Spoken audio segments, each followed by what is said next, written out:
മാർത്തോമാ സുവിശേഷ പ്രസംഗ സംഘത്തിനോ സഭയ്ക്കോ ക്ഷണിച്ചതായിട്ട് യാതൊരു അറിവുമില്ല.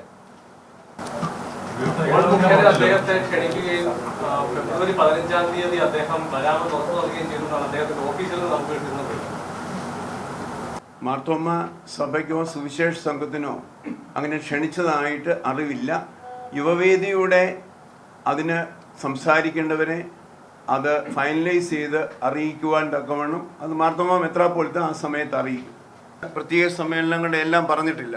അത് അടുത്ത സമ്മേളനത്തിൽ അത് വിശദമായിട്ടുള്ളത് പറയും. ഈ ആഴ്ച ഫൈനലൈസ് ചെയ്യും. 15-ാം തീയതി വൈകുന്നേരത്തേക്കൊരു സമയം തേടി എന്ന് പ്രതിപക്ഷ നേതാവിന്റെ ഓഫീസ് അപ്പോൾ കള്ളം പറയുമായിരിക്കും. അങ്ങനെ ഒന്നും തോന്നുന്നു. സഭയുടെ പ്രത്യേകമായിട്ടുള്ള നിലപാട് ഞാൻ പറഞ്ഞു കഴിഞ്ഞു. മറ്റു കാര്യങ്ങളെക്കുറിച്ച് ഞങ്ങൾക്കൊന്നും അറിയില്ല. അതായത് ആരൊക്കെയാണ് അതിൽ പ്രസംഗിക്കുന്നത് എന്നുള്ള ലിസ്റ്റ് പബ്ലിഷ് ചെയ്തിട്ടില്ല. ഇത്തരം 130 വാരാമട്ടം ഇത്തരം രാഷ്ട്രീയ വിവാദം ഉണ്ടാകും സഭയ്ക്ക്, അല്ലെങ്കിൽ സുരക്ഷിതമായ അതിർത്തിയുണ്ടോ ഇത്തരം ഇങ്ങനെ വിവാദങ്ങൾ ഉണ്ടാകും? ഓരോരോ സമയങ്ങളിൽ പല വെല്ലുവിളികൾ ഉണ്ടാകാറുണ്ട്. അതിനെ അതിജീവിച്ച് നമ്മൾ മുൻപോട്ട് പോയിട്ടുണ്ട്. അത് എല്ലാ കാലങ്ങളിലും എല്ലാ രീതിയിലുള്ള സംഘർഷങ്ങൾ ഓരോരോ രീതിയിൽ പലയിടങ്ങളിലും ഉണ്ടാകാറുണ്ട്.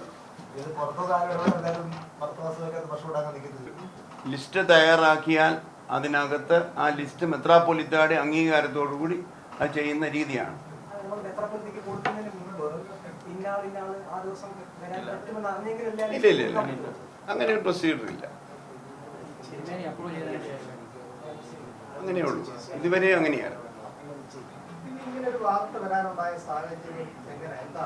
അല്ല, അതിനെക്കുറിച്ച് അറിയത്തില്ല, നിങ്ങൾ അന്വേഷിക്കുക. ഞങ്ങളുടെ സ്റ്റാൻഡ് പറഞ്ഞല്ലോ.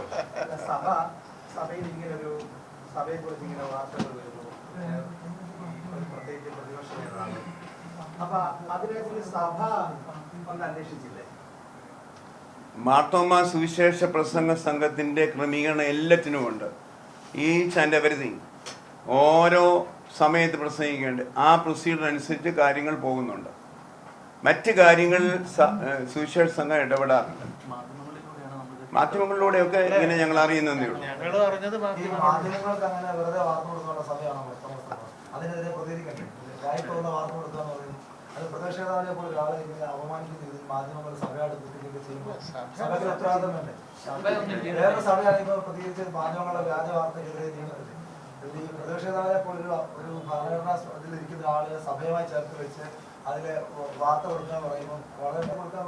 നമ്മൾ നമ്മുടെ ആ പ്രൊസീജിയർ അനുസരിച്ച് പോകുന്നുണ്ട്. ആ രീതിയിൽ തന്നെ നമ്മൾ മുമ്പോട്ട് പോകും. ഔദ്യോഗികമായിട്ട് ക്ഷണിച്ചിട്ട് ഉണ്ടെങ്കിൽ അതിന് ആ രീതിയിൽ ഇത് ചെയ്യും. ഞാൻ അത് ക്ലിയർ ആയിട്ട് ആദ്യമേ പറഞ്ഞു. ക്ലിയർ ആയിട്ട് പറഞ്ഞല്ലോ. യുവവേദി യുവജന സഖ്യമാണ് ഓൺ ചെയ്യുന്നത്. യുവജനസഖ്യം ഒരു കമ്മിറ്റിയുണ്ട്. യുവജനസഖ്യവും സുവിശേഷ സംഘവും തമ്മിലൊരു കമ്മിറ്റിയുണ്ട്. അപ്പോൾ ഔദ്യോഗികമായി ക്ഷണിച്ചിട്ടില്ല. അച്ഛൻ ആദ്യമേ അത് സൂചിപ്പിച്ചു. ഔദ്യോഗികമായി ക്ഷണിച്ചിട്ടില്ല.